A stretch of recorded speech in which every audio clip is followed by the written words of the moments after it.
Hello tout le monde, alors aujourd'hui on se retrouve dans une petite vidéo puisque vous êtes nombreux à me parler du travail en cordelette, notamment sur Instagram. Vous me posez la fameuse question, comment commencer le travail en cordelette?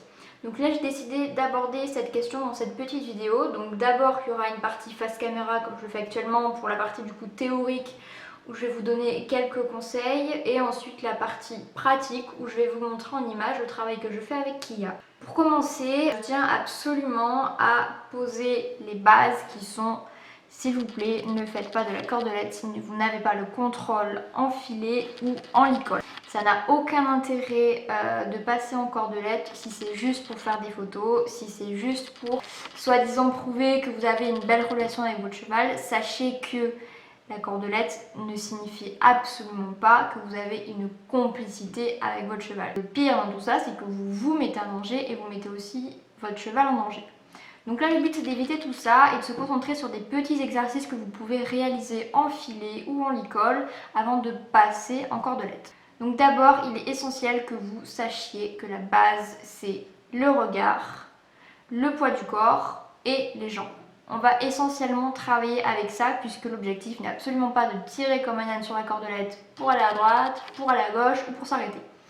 Donc au niveau des exercices que vous pouvez faire en filet, ça va être tout simplement d'être reine longue et de travailler la direction. Pour travailler la direction, vous allez travailler essentiellement avec votre regard qui va du coup influer sur votre poids du corps.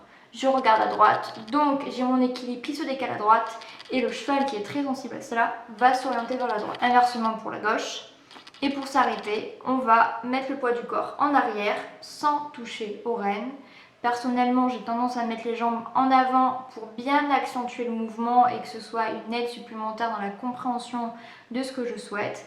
Et si vraiment votre cheval ne s'arrête pas, vous pouvez à ce moment-là prendre les rênes légèrement pour guider votre cheval dans la compréhension du fait que vous vouliez qu'il s'arrête, mais sans tirer. Vous êtes vraiment là pour lui expliquer les choses le plus simplement possible et avec délicatesse et avec finesse, puisque le but c'est que chaque action, que ce soit en filet, en licol ou à cordelette, soit les plus discrètes possibles. Une fois que vous avez toutes ces choses là au pas, il n'y a aucun intérêt à brûler les étapes, à partir au trot, tout feu tout flamme alors que vous n'avez pas les bases au pas. Donc une fois que tout cela est acquis, là effectivement vous pouvez commencer le travail au trot, pareil de la direction, où là vous pouvez du coup ne pas tenir les rênes et travailler encore une fois avec le regard, le poids du corps et les jambes. Tout cela pour guider le cheval, à aller à droite, à aller à gauche, à faire son cercle, à faire une diagonale, etc.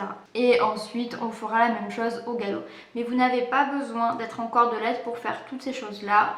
C'est d'abord primordial que tous les codes soient acquis et compris d'un côté comme de l'autre en filet. À partir de là, une fois que toutes ces choses-là sont acquises, vous pouvez commencer en licol par exemple, puisque là on sera sur un travail sans mort, en cordelette également.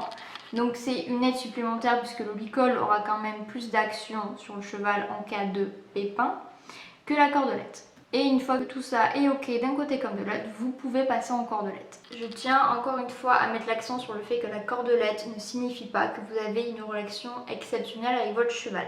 Cela veut simplement dire que vous avez fait du bon travail ou pas, en fonction évidemment du résultat. Certes c'est chouette la cordelette, on a tous envie de partir en liberté, c'est vraiment une expérience formidable, mais ça peut aussi être très dangereux et il n'y a aucun intérêt à vous mettre en danger et à mettre en danger votre cheval. Maintenant qu'on a vu toute cette partie théorique que j'aborde de façon très succincte, je vais vous montrer donc les images du travail que je fais avec Kia. Je vais vous commenter un petit peu tout ça pour vous montrer et appuyer toutes les demandes que je fais sur ces vidéos. Et on va voir ça tout de suite. Je débute ma séance sans cordelette pour vérifier le contrôle de ses pieds tout en me servant uniquement de mon regard, de mon poids du corps et de mes jambes. Je demande un arrêt en accentuant avec les jambes en avant et la récompense.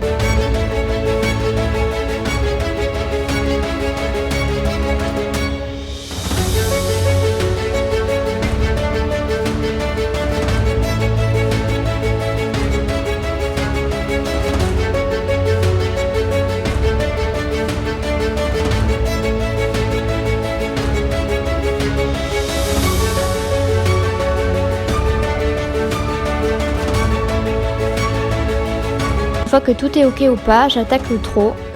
J'ai mis la cordelette mais je ne m'en sers pas et je contrôle toujours sur un petit cercle la mobilité de ses pieds avec mon poids du corps, mon regard et mes jambes. Je vérifie le contrôle avec un arrêt. Une fois que tout est ok au trot, je poursuis au galop, toujours sur un cercle pour vérifier le contrôle en me servant toujours de mon poids du corps, de mon regard et de mes jambes. Je me sers de la cordelette ici puisque je lui demande de rétrécir son cercle et que j'ai besoin qu'elle ait la tête haute. Je poursuis sur une autre main en élargissant mon cercle sans la cordelette et me concentre uniquement sur mes aides.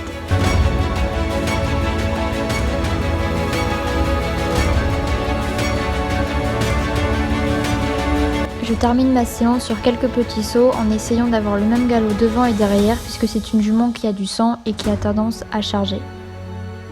Je veille à la garder dans le calme, à préserver son équilibre et à trouver mes places dans le calme et la sobriété. Bon, je vous dis au revoir avec mon téléphone du coup puisque j'ai eu un petit souci entre temps avec ma carte SD, RIP. J'espère qu'en tout cas que cette vidéo vous aura plu. N'hésitez pas à me dire ce que vous en pensez, ni à me poser des questions par commentaire, j'y répondrai. Je referai une vidéo à ce sujet avec d'autres exercices. En attendant, je vous dis à bientôt. Merci d'avoir regardé la vidéo. Bye bye.